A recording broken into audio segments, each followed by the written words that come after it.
serious? Drug dealers of Reddit, have you ever called CPS on a client? If so, what's the story? I used to deal way back when I was a hot mess in an extremely abusive relationship. I called CPS on not only one person, but 6. The one that sticks with me most though, not only because of the severity but because I called twice, was this couple who used to pick up from me at a laundromat, and we ended up seeing each other often enough I felt okay to go to their place. I was so fucking floored when I stepped through that door. I kid you not, they had taken up all the carpeting in the house and had torn down the walls to get at the copper wiring and pipes. They had no electricity or running water. There was nothing in that house except for some sleeping bags in what used to be the living room. And then I noticed a nest of blankets with bright blue eyes peering at me over the pile and realized that there was a toddler and a small child no more than 5. Until this point, I had never seen nor heard them talk about having kids. The poor kids were filthy and obviously malnourished. The house stunk of meth so badly I gagged.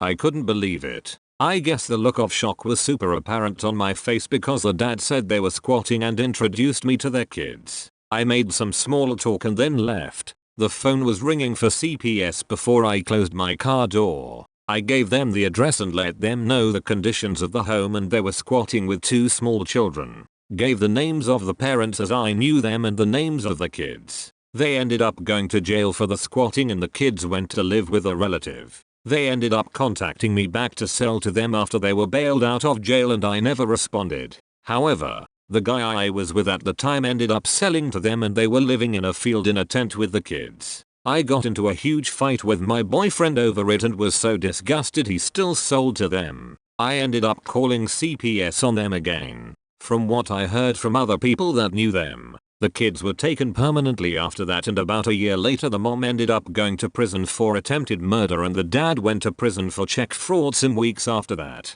Edit. I should have mentioned that I sold weed, shrooms, X and acid. Former dealer here. It's been many years now, but I sold crack, heroin, pills, cocaine as a teenager. I once had a lady come in the trap house with a newborn. She was literally selling herself and or her baby for a few rocks. When I saw the newborn in shitty diapers and dirty as fuck, I knew I had to give her a few rocks. I let her smoke and leave. I also called BCW, Bureau of Children's Welfare, on her as soon as she walked out. She lived on my street. I couldn't let her try to sell her baby. I couldn't let her keep it either. I just couldn't call the police. The baby was in a foster home less than a week later. The lady disappeared shortly after. I never saw her again. I hope she never got the baby back. She was a real piece of shit. Ah yes, back when I was younger, maybe 17, I got my first job at Domino's Pizza. One of my managers was a really scummy 24-year-old guy that looked like a troll, had astoundingly bad hygiene and also a shitty attitude, but sold good weed and bought me cigarettes. This was my first experience having older friends able to get me good stuff on demand like that. One day he hooked me up with a friend of his that was selling mushrooms. So I met with that guy and bought an ounce, and then walked to my manager's house to sell him some and also get some weed. So turns out him and his similarly aged sister, who has a 1-year-old baby, both live in makeshift bedsheet bedrooms in the basement of the tiny house. They smoked inside, windows closed. Cats everywhere, bugs everywhere, weird gross sour smells coming from all areas, everything gross. Their mom was home but she was senile and addicted to painkillers, as well as the sister. So we did the tray downstairs, and when I go back upstairs I go to the kitchen to throw some stuff away and I see the baby in a high chair, eating a pack of cigarettes. He's just sitting there tearing them open and putting in his mouth and spitting it out. I ran downstairs and told the sister and she just started yelling, "Mom, Mom, get the baby," a couple times lazily, then gives up and goes back to just sitting there. It was surreal. I hadn't ever experienced such neglect and disgust from people. I left and waited 2 days to call CPS because I didn't want my manager to know it was me who called. I know the kids got taken away and she went to live with a different family member, or at least that's what I was told. Real short and simple, yes. A friend of my girlfriend introduced us to her neighbors who were like 50-60-year-old hippies that looked like a bad acid trip but bought weed regularly for full price. Couple months down the road they start being more friendly with my girlfriend and I and start talking more when we'd go drop off the shit. The topic began with her telling us how she has custody of her daughter's oldest born because her daughter was sitting time at a women's prison. Backstory on the kid. Looks 15 but clearly has the mind capacity of a 6 or 7-year-old. Not sure what was wrong with her specifically but you could tell there were issues. Near the end of the conversation about her daughter she brought up the fact that her granddaughter was prescribed Adderall 30XR and whenever they got her prescription they'd dump all the little bees into a bowl to use whenever they couldn't find meth or whatever they needed and instead fill the Adderall with Benadryl to make the kids sleep. Till this day I'll never forget the emotions I felt after getting out of there and sitting in my car. My hands were shaking so bad it was hard to Google information about CPS. Much less type information in. I felt goosebumps in every pore of my scalp. As a father of 2 I never knew such evil existed. Obviously in movies and shit but never experienced something firsthand like that.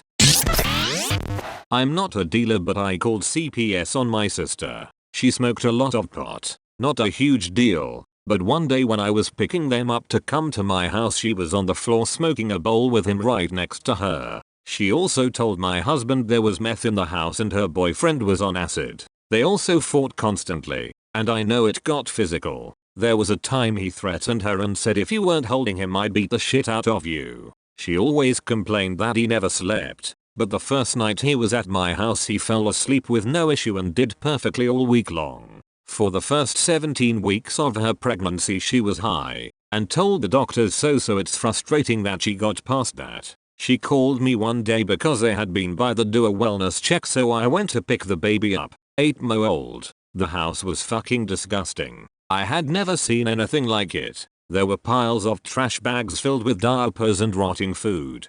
Counters were covered. The floors when I sat down felt nasty. The baby was in only a diaper, normal for his age, but all of his clothes were dirty. She packed a bag for him to stay the night with me. He had multiple patches of ringworm, one the size of a quarter and his bag, clothes, and car seat were filled with cockroaches. My husband swears up and down he found bedbugs in the baby's car seat. We threw the car seat away and washed all of his clothes, and then went and bought him a new car seat. Bought one for my house, and new one for her. We had the baby for a week and CPS never showed back up, so she asked for him back. We didn't have any signed statements saying she gave us permission to take him so we were worried if we said no she'd try and get us for kidnapping so we gave him back. We took her to Walmart to buy soap, her car seat, and meds for the ringworm. The next day I called CPS and filed as a mandated reporter and told them everything I knew. It's been 3 weeks and nothing has come out of it.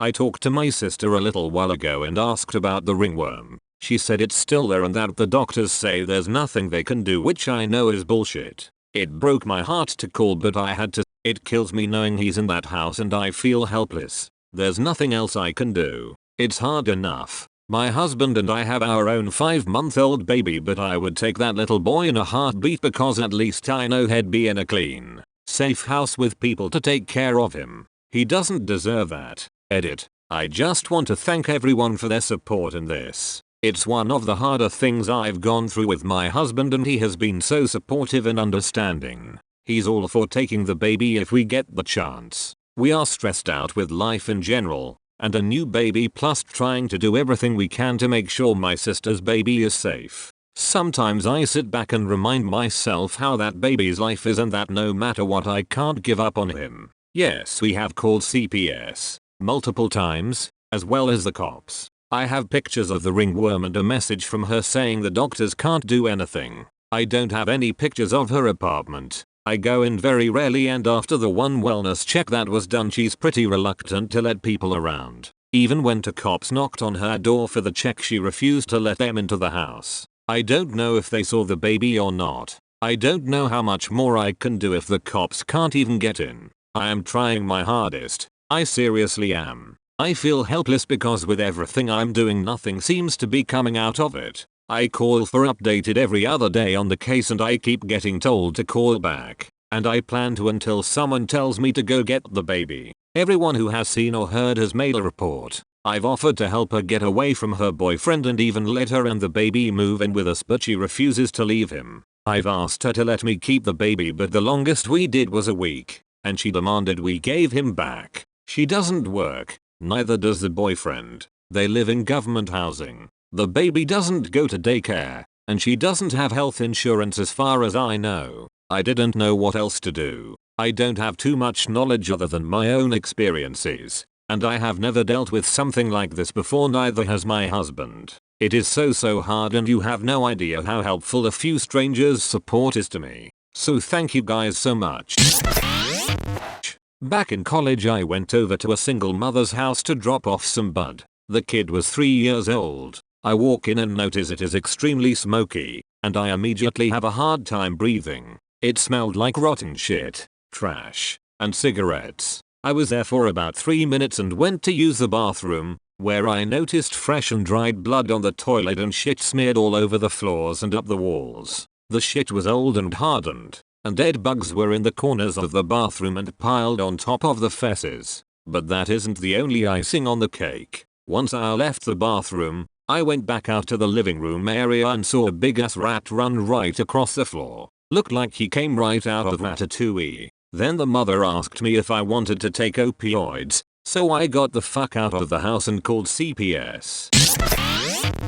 Yes, I was a stupid teenager and thought I was a hotshot from selling coke to my peers. The money was nice, but at the time it was more for social standing. Eventually it got so out of hand that I was selling to people's uncles, fathers, aunts, and cousins. It was pretty daunting as a teenager, but like I said, the money way good and so was the social standing. Eventually I start moving heroin, and one day a buddy calls me up and asks me if I'm good go. I tell him yes and ask him how much. He informs me that it's for his mom, that he doesn't live with, and we go through the whole dance of him calling her, then calling me, then calling her again to set up the deal. Eventually the amount and price gets set and I hop in my shitty old car to the next town over to make the deal. Now I'm used to shitty houses. I live on the cusp of suburbs, city, and rural, so you see all sorts of folks in your daily life. But this one was a special little shithole. The best way I can set the scene up is the scene in Breaking Bad when Jesse goes into those meth heads' house, but they weren't on meth. I've seen my fair share of dope heads, but these took the cake. It took about 30 minutes for them to let me in, and when they did, the stench was like a punch in the face. You couldn't even see the floor. All sorts of trash covering the carpet of the shitty apartment. Honestly, at this point it didn't even faze me. I made the deal and took the money, but during the awkward small talk I heard a little coo from the room over. I am not the most confrontational person, but they were so strung out that I wasn't threatened at all. I asked them what that sound was and they said it was their baby. I asked how old, they said 7 months. I immediately took stock of the room around me. Rotting food, cat shit, garbage bags everywhere. I left that apartment complex and sat in my car debating whether I would get busted if I called the police. Eventually I googled CPS and made an anonymous claim. Nothing happened to me and the kid got taken away. Neither of them know it was me that called, and I stopped selling that shit and went through rehab in 2016. Clean ever since. Judging by their Facebooks, they're still trying to get that kid back. I really hope they don't.